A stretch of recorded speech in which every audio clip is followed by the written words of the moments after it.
The money we get from our active engagements, the salary we earn, is not our money. In fact, you need to be sued for receiving money meant for other people. If it is your money, you know your money, you have power to even change your mind on what you wanted to do with it, isn't it? If you think it is your money, then today would you go home and decide that the portion you have set aside for the landlord, you are not going to pay rent for 3 months, you have changed your mind. It is your money. Please go home and change your mind and say, the portion you had set aside for food, we are not going to buy food in this house. It is my money. I've changed my mind. Let's see how successful that will go. In other words, I'm saying a lot of our money belongs to the people who give us services. A lot of our money belongs to the landlords, to the supermarkets, to everyone that gives us services. And sadly, very many of us do not remain with anything for ourselves. So you must make a deliberate choice that when you receive money, a portion of it will be retained, that you will call your own. Those of you that have tried saving, you know how powerful you feel around your savings, isn't it? It is your money. Even if you are saving for a holiday, you can wake up in the middle of the savings and say, I have changed my mind, I want to buy item X. And the holiday guys will not come to your house and tell you, we saw you were saving to come to our hotel. Please give us the money. This is where I mentioned that every coin needs to be allowed to go and call for more coins. This is where the seed gets to be planted to go and multiply. That's why I said you must know why you are saving.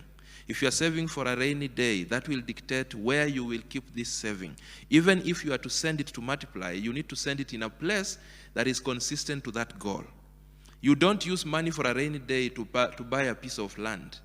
Then when COVID strikes, you sleep hungry and you have a piece of land worth millions of shillings, but you don't have food because you are not liquid. Many of us adjust our living standards, hoping that our means will follow us and accommodate us. So we jump the gun. Instead of enlarging our means so that we live better, we start living better and hope that our means will follow and accommodate us. Very many people are very wasteful.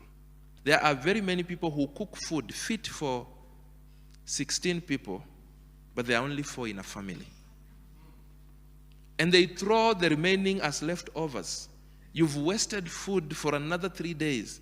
There are people who have 7 phones when they can do perfectly with 1. There are people who have subscribed to internet fit enough to run a factory with 1,000 employees, but there are only 2 in their house. They would probably even make do with the smallest package without even knowing the difference. Wastefulness is an enemy of proper stewardship. Remember, all these resources belong to God. He's entrusted them in our hands. We are to take care of them on His behalf and multiply and do the best that we can do around them, so that on the day that we are called to give account, we have a better account to give. How do we explain us cooking food for 16 people when we are only 4? Please go and audit your life and see your areas of wastefulness. Try and see what things you have or are doing